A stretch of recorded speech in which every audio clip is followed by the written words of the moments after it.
संसार के प्रत्येक सुख के साथ दुख जुड़ा हुआ है। तो एक तो उन भोगों के संग्रह में कष्ट होता है,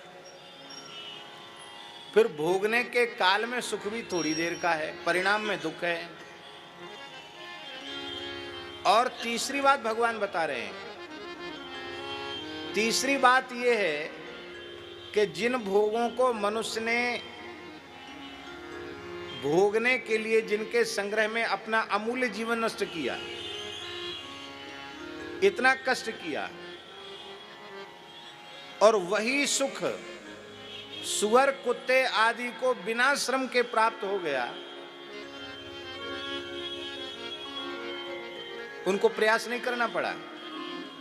बिडभुजाम, ये भगवान कह रहे हैं विष्टा भोजी सुअर कुत्ते आदि को वह सुख बिना परिश्रम के, बिना पुरुषार्थ के, बिना प्रयास के मिल गया और प्रचुर मात्रा में मिल गया।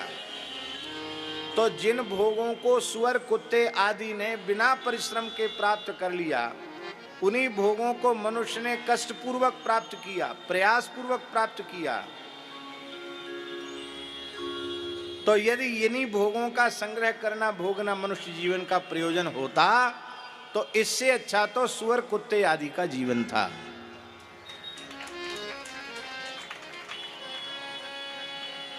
पुत्रों ने कहा, नहीं पिताजी, आपकी बात हमको समझ में नहीं आ रही। क्यों? आप मनुष्य के भोग और कुत्ते सुअर के भोग बराबर कैसे बता रहे हैं?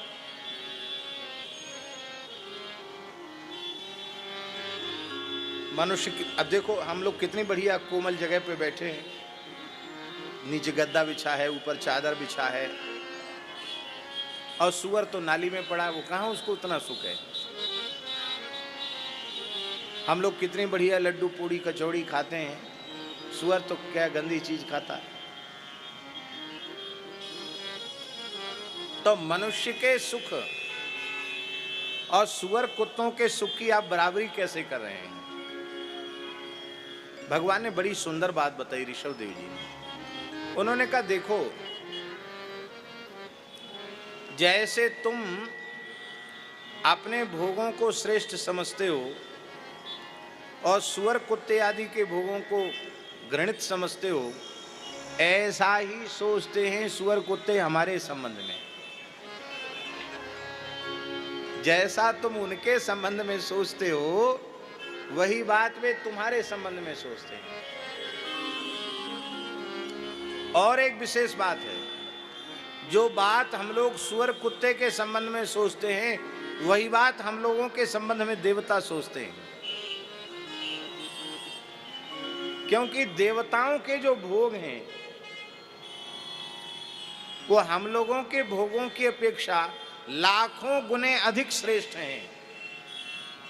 लाखों गुने अधिक हम इसलिए बोल रहे हैं कि हमारे पास शब्द नहीं है। ऐसा समझिए कल्पनातीत, क्या, जो हम अपनी बुद्धि से जिसकी कल्पना भी न कर सकें, ऐसा सुख पुण्य से देवताओं को लोक में प्राप्त है। ऐसा हमारे ग्रंथों में लिखा है।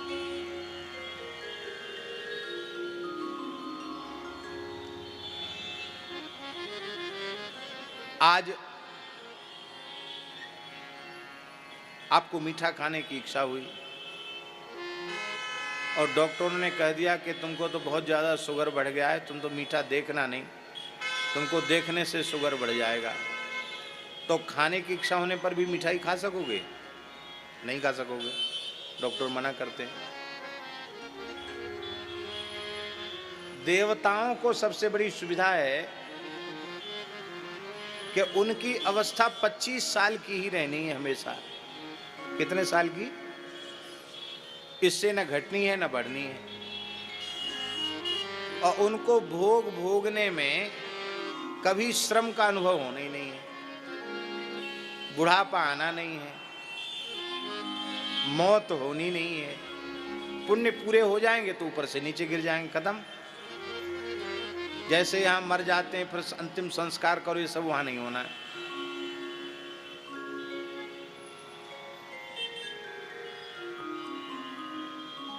उनको थकान होती ही नहीं है। उनकी शक्ति का क्षय नहीं होता भोगने से। तो भोगने की ऐसी सामर्थ्य तो मनुष्य को तो प्राप्त नहीं है, देवताओं को है। मनुष्य को वैसी सामर्थ्य प्राप्त नहीं है, देवताओं को है। तो देवता समझते हैं कि क्या, जिनकी मौत का कोई ठिकाना नहीं, कब मर जाएंगे, ये क्या भोग भोगेंगे। भोग तो हम लोग स्वर्ग में भोग रहे हैं। तो वे जैसे सुअर कुत्ते आदि के भोगों को हम लोग तुच्छ और घृणित समझते हैं, ऐसे ही मृत्यु लोक के मनुष्यों के भोगों को देवता लोग तुच्छ समझते हैं। पर सच्ची बात यह है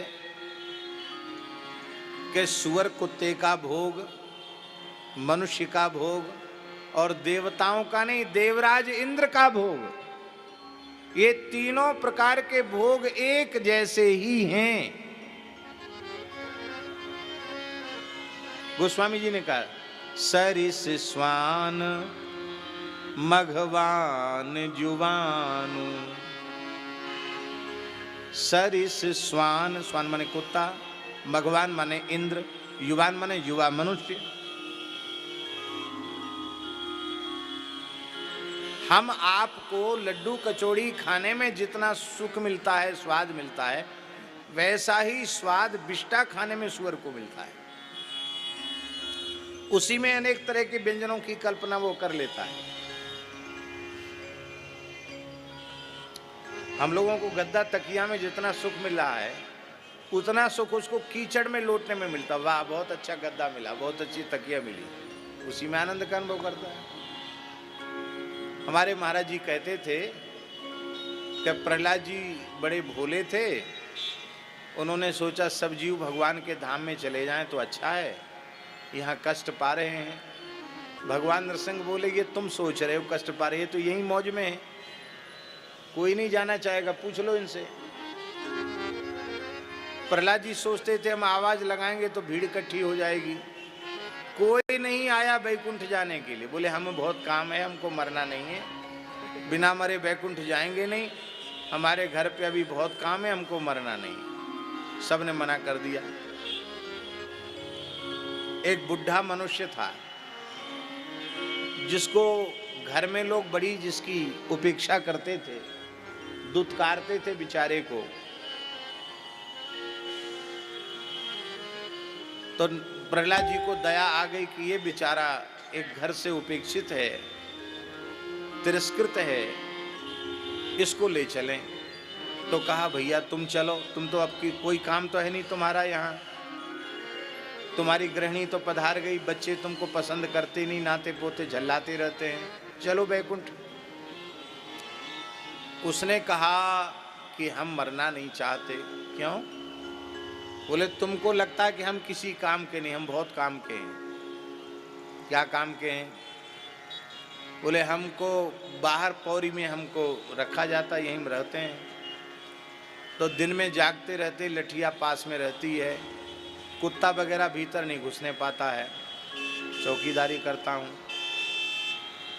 कोई भिक्षुक आता हो तो उसको डांट फटकार के भगा देता हूँ, भागो यहाँ से, यहाँ कुछ नहीं है। तो भिक्षुकों को भगा देता हूँ और कुत्ते आदि जो होते हैं उनको भी डंडा मार के, डंडा दिखा के उनको भी भगा देता हूँ।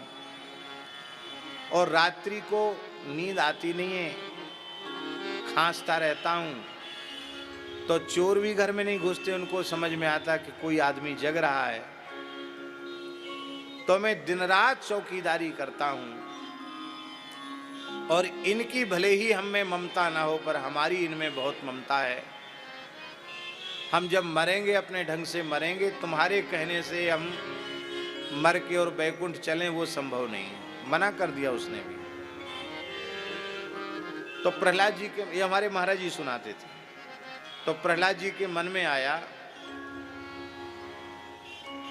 कि नाली में सुअर लौट रहा है, इसको कहें, ये सबसे गंदा है, इसी को कहें कि भैया ये सुअर की योनि छोड़ो, आज भगवान की दया भई है, बैकुंठ ले चलने के लिए तैयार है, चलो तुम चलो बैकुंठ चलो। तो प्रहलाद जी सुअर के पास गए, बोले चलो तुम बैकुंठ चलो। सुअर ने कहा क्या है वहां, क्या है वहां? प्रहलाद जी ने, अरे राम राम क्या बोल, तो क्या है वहां? अरे भगवान का वैकुंठ है, दिव्य सच्चिदानंदमय लोक है भगवान का। कई सब लंबी चौड़ी बातें मत सुनाओ हमको, ये बताओ वहां हम चलेंगे तो लौटने के लिए नाली मिलेगी कि नहीं, और खाने के लिए हमको जो हमारा भोज्य पदार्थ विष्टा है वो मिलेगी कि नहीं। नारद जी प्रहलाद जी ने कहा कि अरे वहां बैकुंठ में नाली कहां से आई, विष्टा कहां से आई? बोले तो तुम ही जाओ, हमको नहीं जाना, हमको इतना सुख यहाँ मिल रहा है, वो उसके आगे हमको वैकुंठ का सुख भी कुछ नहीं है। हम ये बात इसलिए कह रहे हैं कि सब प्राणियों को सुख भोगने में वही सुख मिलता है। इसका मतलब तो ये है कि मनुष्य का शरीर देव दुर्लभ, मनुष्य का शरीर पशुओं को सुलभ, भोगों के संग्रह करने में और भोगों के भोगने में सफल नहीं है, इसके लिए नहीं मिला। पुत्रों ने कहा, पिताजी बात समझ में आ गई, हम जो सोच रहे थे वो बात बिल्कुल गलत है। तो ये बात तो कट गई हमारी कि भोगों को इकट्ठा करने और भोगों को भोगने के लिए नहीं मिला है। इसीलिए हमारे यहाँ भारतीय जो पद्धति है मनुष्य के जीवन के संबंध में, भारतीय विचारधारा, जिसको हम लोग कहेंगे सनातनी विचारधारा, सनातनी विचारधारा के अनुसार प्रत्येक मनुष्य को अपने जीवन के विभाग करने चाहिए। इससे हमारे यहां लिखा है, शतायुर्वै पुरुषः, यदि मनुष्य ठीक से जिए तो 100 साल तक जी सकता है। आज भी 100 साल से अधिक जीने वाले लोग भी दुनिया में उपलब्ध हैं।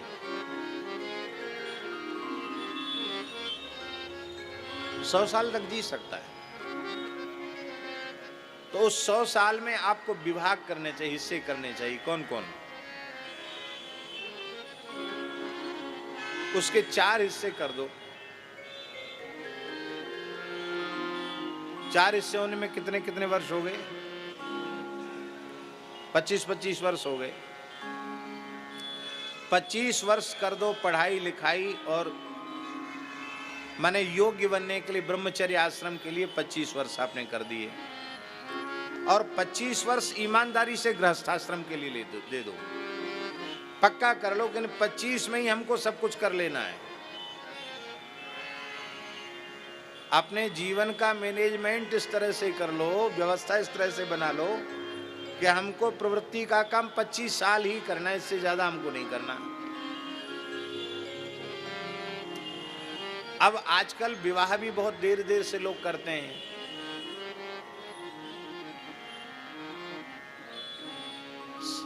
विवाह यदि करना है तो समय से ही कर लेना चाहिए।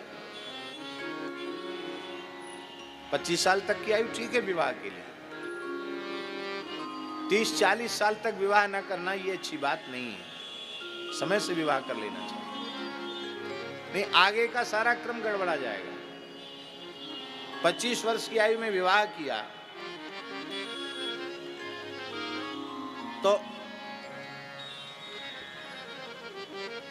उसके 25 वर्ष में उसकी संतान विवाह के योग्य हो जाएगी कि नहीं हो जाएगी? और आप ठीक से विचार करेंगे तो उन 25 वर्षों में ही आप पौत्र का मुख देख लेंगे। क्या? बेटे के बेटे का मुंह देख लेंगे। और बेटे के जो बेटा होता है, जब पैदा होता है लोग क्या कहते हैं कि आप बाबा बन गए। क्या कहते हैं? अब आप बाबा हो गए, दादाजी हो गए या बाबा जी हो गए, ऐसा लोग बोलते हैं। और वो बच्चा भी बोलना शुरू करता तो कहता बाबा बाबा बाबा। इसका मतलब उपदेश देता है अब बाबा हो जाओ।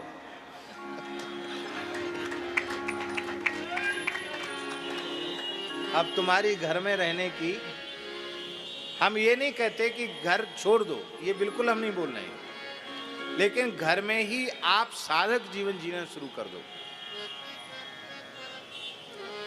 आप समय निकालो, कभी किसी तीर्थ में चले गए, कभी किसी पवित्र आश्रम में चले गए, शांति से सात्विक आहार करके कुछ ध्यान में, भजन में, जप में।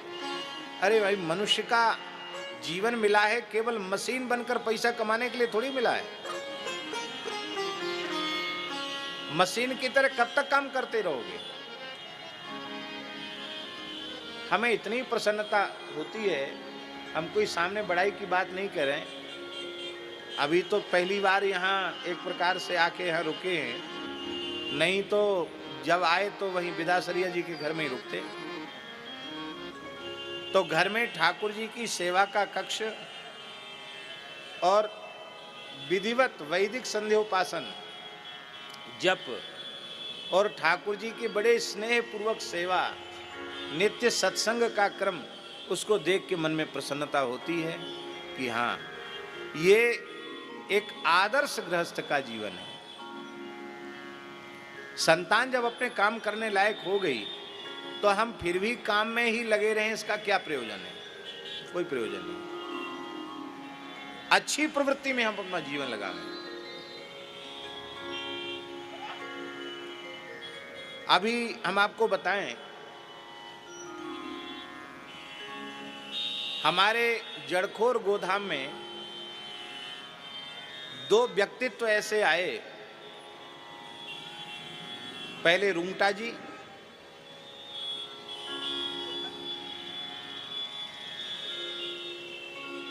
दो तो व्यापारी थे, व्यापारी है। जड़खोर गोधाम में मेरी आज्ञा से वो समर्पित हुए, तो अपना सारा व्यापार का कारोबार छोड़ करके जड़खोर गोधाम में रुंगटा जी लगे, कमर कस के लगे। और आरंभ से लेकर अब तक उन्होंने गौशाला को पहुंचाया। माने शरीर से वृद्ध होते हुए भी 25 वर्ष के युवक के समान उन्होंने श्रम किया। और अब उन्होंने दूसरे लोगों को व्यवस्था संभलाई है। तो चांडक जी हैं और सज्जन जी हैं, दोनों सीए हैं। सज्जन जी तो भी हम समझते हैं कि 40-42 साल की उम्र होगी, और कलकत्ते के जो अच्छे सीए माने सुप्रसिद्ध उनमें से एक। पर बच्चे पढ़ने लिखने लग गए, बच्चे भी खूब पढ़े लिखे हैं। अभी किसी का शादी ब्याह नहीं हुआ, लेकिन उनके मन में प्रवृत्ति जगी, बोले सब छोड़ के अब बस गौ सेवा में लगना है। आगे यहाँ गए।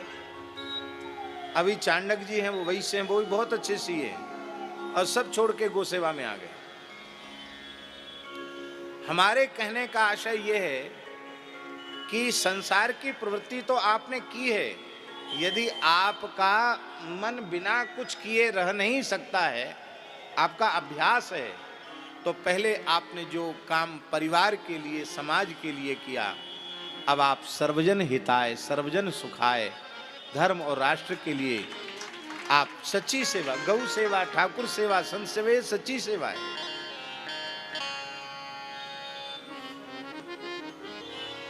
अब इस मंदिर में भगवान विराजेंगे, अपने परिकर सहित भगवान विराजेंगे, संत निवास में संत विराजेंगे।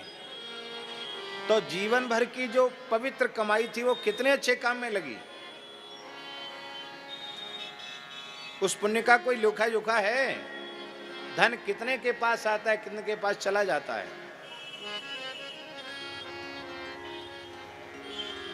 तो एक समय आने पर, अवस्था आने पर हमें अपने जीवन को निश्चय पूर्वक बदलना ही चाहिए। जीवन के 50 वर्ष पूरे हो जाएं तो अपनी संतान को कह दो, भैया अब तुम अपना काम, अपना रास्ता तय करो, हमारा जितना सहयोग हो उतना हम करेंगे तुमको, हमारा पूरा आशीर्वाद, कुछ बात पूछना हो तो पूछो, हम पूरा सहयोग भी करेंगे। लेकिन अब हम थोड़ा अपना जीवन धीरे धीरे धीरे धीरे जैसा हमने फैलाया है, अब हम धीरे धीरे बटोरेंगे। अब तुम फैलाओ और तुम ही संभालो। और अंतिम में जो शेष समय बचा है वह केवल भगवत चिंतन के लिए। माने हम वो 25 वर्ष ऐसे साधना में व्यतीत कर दें, वानप्रस्थ के जो समय है, कि वो वृद्धावस्था का कष्ट फिर हमें कष्ट न रहे। देखिए, बड़ी व्यवहारिक बात बता रहे हैं हम आपको। वृद्धाश्रम में रहने वाले वृद्ध प्रायः पीड़ित रहते हैं।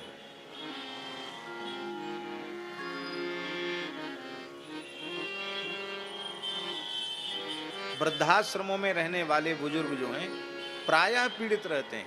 क्यों पीड़ित रहते हैं? बढ़िया भोजन मिल रहा है, चिकित्सा मिल रही है, सुविधा, फिर पीड़ा किस बात की? क्यों पीड़ित रहते हैं? उनकी पीड़ा का मूल कारण है कि उन्हें साधनामय जीवन जीने की पद्धति ही प्राप्त नहीं हुई है। वो समय कैसे पास करें?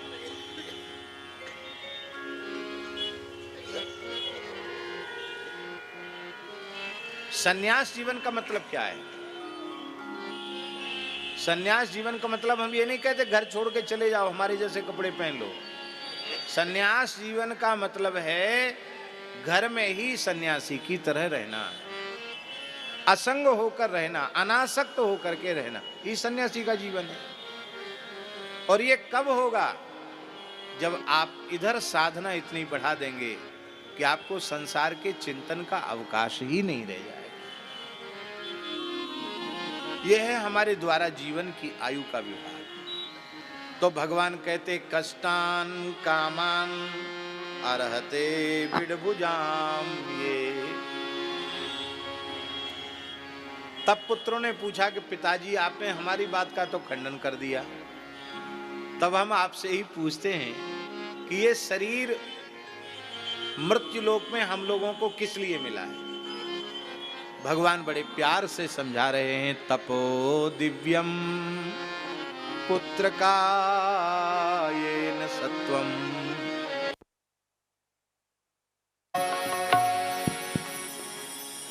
तपो दिव्यम पुत्र का येन सत्वम शुद्धे यस्मात् ब्रह्म सौख्यम त्वनंतम। क्या बढ़िया बात भगवान ऋषभदेव कह रहे हैं। मेरे प्यारे पुत्रों, दिव्य तप का अनुष्ठान करने के लिए मनुष्य जन्म मिला है। बोले दिव्य तप से क्या होगा? ये न सत्वम, उससे अंतःकरण की शुद्धि होगी। अंतःकरण माने मन बुद्धि चित्त अहंकार, इसकी शुद्धि होगी। मन बुद्धि चित्त अहंकार की शुद्धि से क्या होगा? अनंत ब्रह्मानंद की प्राप्ति होगी, अनंत ब्रह्म सुख की प्राप्ति होगी। माने समझ में आ गई बात? विषय सुख सुख नहीं है, वो दुख है। विषय सुख भोगने के लिए मनुष्य जन्म नहीं मिला, अनंत ब्रह्मानंद का सुख भोगने के लिए मनुष्य जन्म मिला। वो ये अनंत ब्रह्मानंद का सुख क्या है? वो कैसे मिलेगा? दिव्य तप से मिलेगा। और वो दिव्य तप क्या है? अभी हमने तपस्या की बात बताई थी। दूसरे को सुख पहुंचाने के लिए जो खुद कष्ट सह लिया जाता है उसको तप कहते हैं। अथवा भोगों का त्याग करने में जो कष्ट होता है उसको भी तप कहते हैं। जैसे खूब तेज ठंड हो और सवेरे 4 बजे के समय आपको रजाई छोड़ने में कष्ट होता है। लोग कहते हैं उसी समय नींद बढ़िया आती है। तो 4 बजे उठने में, रजाई छोड़ने में कष्ट होता है, पर एक बात ईमानदारी से विचार करके बताओ, 4 बजे उठकर स्नान करके भजन करने में कितना सुख होता है। रजाई छोड़ने का जो सुख है, कष्ट है, उससे कितना ज्यादा सुख मिलता है। लोग कहते हैं कि हमारी संध्या नहीं हुई, हमारा जप नहीं हुआ, हम इस काम में लग गए, अमुक काम में लग गए, तमुक काम में लग गए। चलो भैया लग गए, अच्छी बात है, लेकिन जो जप और संध्या का काल था उस समय आप कहाँ थे? बोले उस समय तो हम सो रहे थे। सो क्यों रहे थे? बोले हम रात्रि को 11 बजे तक जगे या 12 बजे तक जगे। तो महीने में 2-4 दिन यदि ऐसा हो जाता है तो आप उसको मेंटेन कर सकते हैं। आप सवेरे जल्दी जग जाएं, दिन में 1 घंटे 2 घंटे विश्राम कर लें, रात्रि में जल्दी सो जाएं। लेकिन हमेशा कोई न कोई बहाना करके देर रात तक जगना और सवेरे देर तक सोना, फिर सारे दिन का क्रम अव्यवस्थित हो जाता है। मूड मत हिलाओ खाली। हाँ, सारा क्रम अव्यवस्थित हो जाता है। इसलिए सवेरे सबसे पहला काम, प्रवृत्ति का काम शुरू हो, उसमें सबसे पहला काम सवेरे उठकर स्नान करके पहले भजन करना। क्योंकि सूर्योदय होने के बाद तो सब अपनी प्रवृत्ति में लगते हैं, और प्रवृत्ति में लगने के बाद फिर साधन नहीं हो सकता। तो सवेरे 4 बजे उठने में जो थोड़ा कष्ट होता है नहाने में, वो तप है। उपवास करने में भी थोड़ी पीड़ा होती है, अमुक चीज नहीं खाना, केवल दूध पीकर रह जाना, जूस पी के रह जाना, हल्का आहार देना। तो हमने खाने पर अंकुश लगाया, वो तप हो गया। तो भोगों का शास्त्रीय विधि से जब हम त्याग करते हैं उसको कहते हैं तप। और जब भोगों के प्रति भीतर से अत्यंत वैराग्य हो जाता है और भोग हम छोड़ते नहीं हैं, भोग छूट जाते हैं। एक छोड़ते हैं तो छोड़ने में श्रम करना पड़ता है, कष्ट भी होता है, और जब उनके प्रति पूर्ण वैराग्य हो जाता है तो उनको छोड़ने में फिर कष्ट होता नहीं। मलमूत्र त्याग में आपको कष्ट होता है? बोलो, नहीं त्याग हो तो कष्ट होता है। रे आज पेट साफ नहीं हुआ है, और आज बहुत अच्छा हो गया, पेट एकदम साफ हो गया। तो मलमूत्र के त्याग में कष्ट नहीं होता, मलमूत्र के त्याग में सुख होता है। वमन के त्याग में सुख होता है। मलमूत्र एक बार आप रोक सकते हैं, यद्यपि डॉक्टरी हिसाब से रोकना नहीं चाहिए मलमूत्र के वेग को। कोई भी वेग नहीं रोकना चाहिए, मलमूत्र का वेग तो मुख्य है। और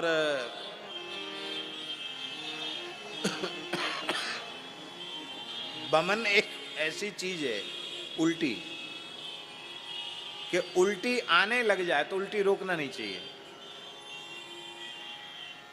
उसको कर देने में ही लाभ है।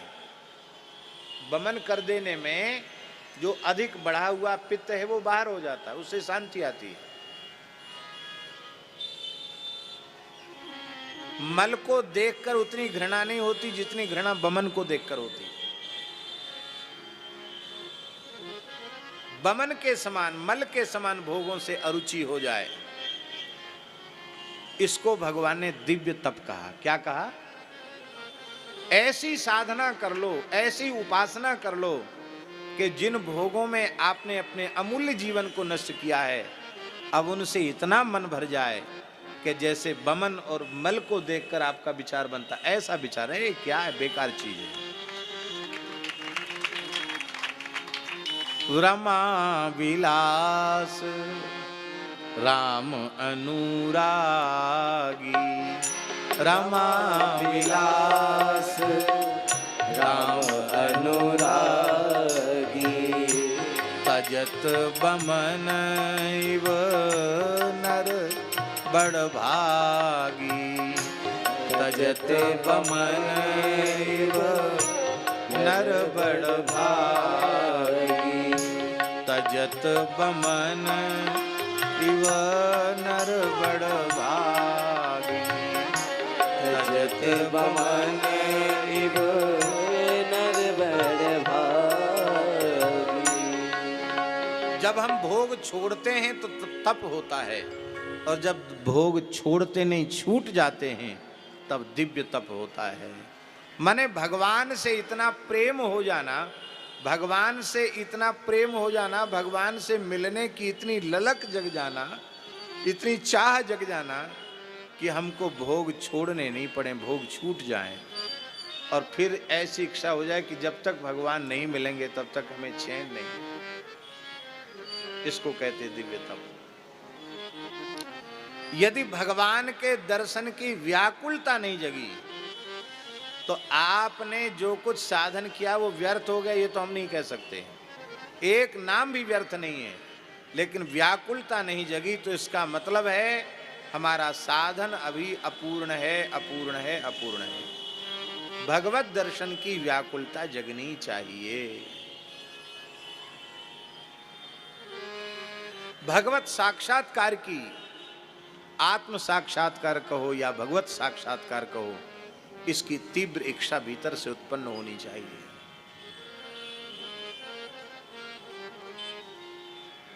भूख लगने पर रोटी के लिए कितने व्याकुल होते हैं। कभी तेज भूख लगी हो तो पता चलता है, कुछ भी मिल जाए खाने को। प्यास लगती कितनी व्याकुलता होती है। क्या ऐसी व्याकुलता कभी प्रभु दर्शन के लिए होती है, भगवत प्राप्ति के लिए होती है?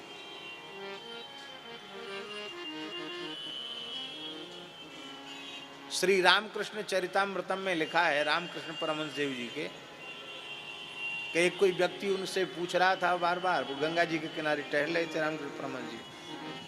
बोले आपने ईश्वर को देखा है तो भगवान कैसे मिलते हैं हमको बताओ।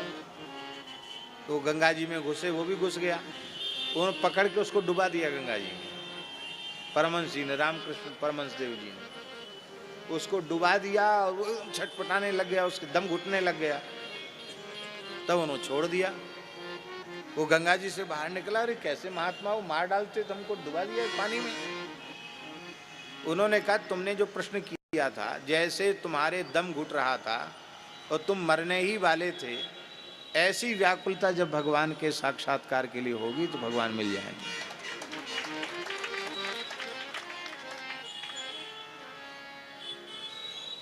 संत कबीरदास जी की वाणी है, मोको कहाँ ढूंढे रे बंदे, मैं तो हूँ तेरे पास में। इतने पास में फिर मिलते क्यों नहीं? मंदिर में बोले ना, मंदिर में ना, मस्जिद में ना, कावा कैलाश में।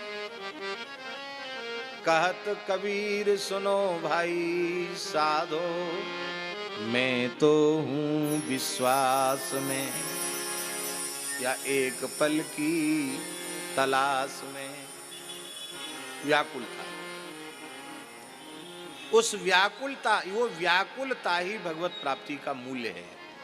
तो उसके लिए एक तो आहार शुद्धि, सबसे पहली चीज है आहार शुद्धि। आहार शुद्धि माने पवित्र आहार लेना।